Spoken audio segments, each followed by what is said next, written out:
तो उनका नाम तेरी और मेरी अम्मा आयशा सदीका। क्या नाम है बोलिए? हजरत अम्मा आयशा सदीका है।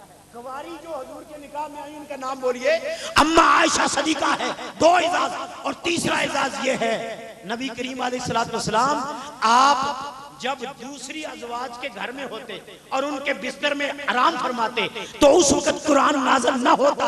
आयशा सदीका की ये शान है, इतना बिस्तर पाक है, इतनी तहारत पाक है। हूरा ने बहश्ती की तहारत भी इतनी शायद पाक ना हो, कुदसियाने फलक भी इतने पाक ना हो जितना आयशा सदीका का तहारत वाला बिस्तर पाक है।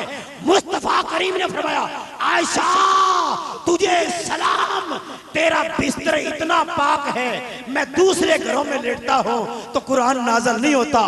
22 आयतें कुरान की ऐसी हैं जो आयशा सदीका के बिस्तर पर नाज़िल। कितनी आयतें? सारे पढ़े लिखे हज़रात याद रख लें। 22 आयतें हजरत अम्मा आयशा सदीका के बिस्तर पर, हुजूर आराम कर रहे हैं, जिब्रील कुरान लेकर नाज़िल हो गए। हज़रात मोहतरम 3 इजाज़, और चौथा इजाज़ ये है जिब्रील अलैहिस्सलाम को सहाबाए किराम ने देया कल्बी की शक्ल में देखा है। और मिशकात शरीफ की पहली हदीस, हुजूर के सामने एक आदमी चिट्टे कपड़े पाए ने ते पेंडू इराबी बन के आया, आके कहने लगा हुजूर इस्लाम के बारे में कोई दसो, नमाज के बारे में दसो, दीन के बारे में। चिट्टे कपड़े धूड़ छूड़ नहीं पाई, बंदा पहचान में नहीं आ रहा। सरकार ने पूछा सहाबाए जान दे कौन सी? कहने लगे यार रसूलल्लाह लगदा सी कोई दूरों आया है, लेकिन कपड़े दसदे ने उत्ते धूड़ छूड़ कोई नहीं सी, है कि नहीं नेड़े दा ही सी, पर सियाणिया नहीं, पहचानिया नहीं। हुजूर हम उसे जानते नहीं कौन है। सरकार ने मुस्कुरा के फरमाया ये सारे फरिश्तों का सरदार जिब्रील। ये कौन था? सारे फरिश्तों का सरदार जिब्रील था।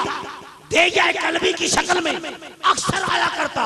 ये तो इंसान की शक्ल में उमर इब्न खत्ताब ने भी देखा होगा, उस्मान बिन नूरैन ने भी, ताजदार सदाकत ने भी, पर रब्बे काबा की कसम अगर फरिश्ते की सूरत में किसी ने ज़ियारत की है जिब्रील की तो उनका नाम अम्मा आयशा सदीका।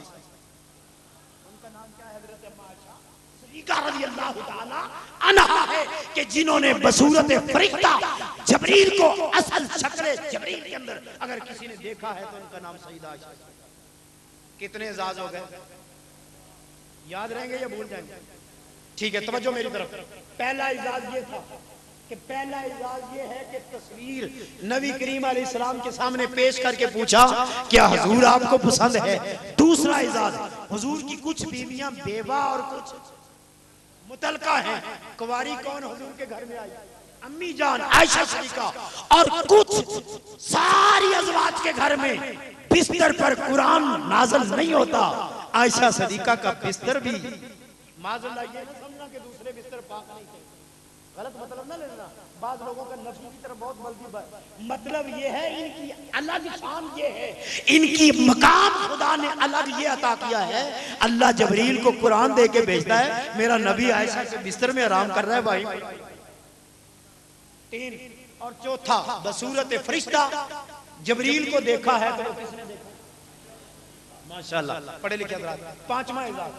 पांचवा इजाज ये है कि जहां मेरे नबी इस वक्त आराम कर रहे हैं, अल्लाह सबको इन बुजुर्गों का सदका रोजा रसूल देखना नसीब। और इसी साल जिंदगी के अंदर बार बार शायद इससे बड़ी कोई दुआ ना हो सके, रोजा रसूल की ज़ियारत और खात्मा ईमान पर अल्लाह नसीब फरमाए। तवज्जो, रोजा रसूल हमारा ये ईमान है। हमारे नबी पाक अलैहिस्सलाम क़िबला कारी साहब रोजा रसूल के अंदर क्या कर रहे हैं? आराम फरमा रहे हैं। और जहां मेरे नबी आराम कर रहे हैं, क़िबला शाह साहब सारे मुहद्दिसीन ने लिखा है वो जगह जहां मेरे नबी का जिस्म मस है लगा हुआ है, वो मस होने वाली मट्टी, वो जमीन, वो अल्लाह के अर्श से भी अफजल। बोलिए वो अल्लाह के अर्श से भी अफजल है, वो सारी कायनात से अफजल है, वो मक्के से भी अफजल है, मदीने से भी अफजल है, अर्श से भी अफजल है। क्यों? इसलिए सारी कायनात के अंदर अफजल जात है मुस्तफा की जात। खुदा तो खालिक है ना, मखलूक के अंदर सबसे अफजल कौन है? बोलिए हुजूर की जात। और नबी पाक के जिस्म सबसे आला और अफजल है। और जहां नबी पाक का जिस्म जिस मट्टी के साथ मस है, वो मट्टी सारी कायनात से है। इस पर बड़े दलाइल हैं, लेकिन मैं एक दलील पेश करता हूं जो फरीदुद्दीन अत्तार रहमतुल्लाह अलैह ने तज़किरतुल औलिया में नकल की। हजरत बायजीद बस्तामी रहमतुल्लाह अलैह उनको ख्वाब आई, तो ख्वाब उनके एक मुरीद को ख्वाब आई, वो ख्वाब के आलम में अर्श को उठाकर लेकर जा रहे हैं।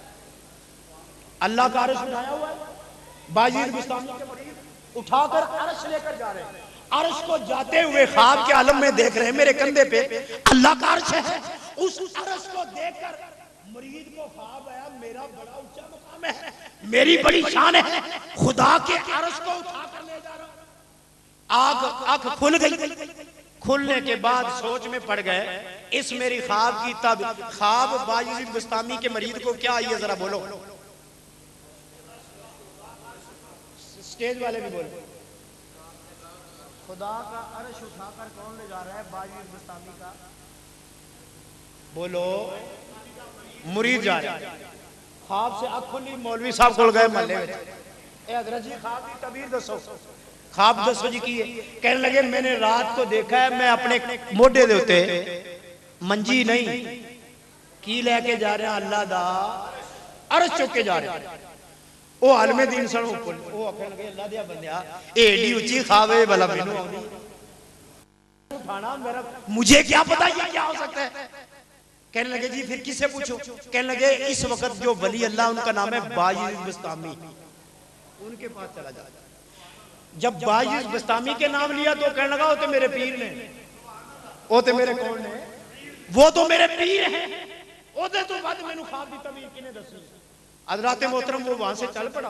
तो चलते चलते जिस तरह कोई रंधीर में पहुंच जाए, वो अपने पीर खाने बायजीद बस्तामी बस्ताम शरीफ पहुंच। जब वहां पहुंचा तो आगे ऐलान हो रहा है, लोगों हट जाओ, रास्ता छोड़ दो, अल्लाह के वली का जनाजा आ रहा है। उसने पूछा किसका जनाजा आ रहा है? कहने लगा तो लगता है दूर से आए, तुझे नहीं पता बायजीद बस्तामी का इंतकाल हो गया?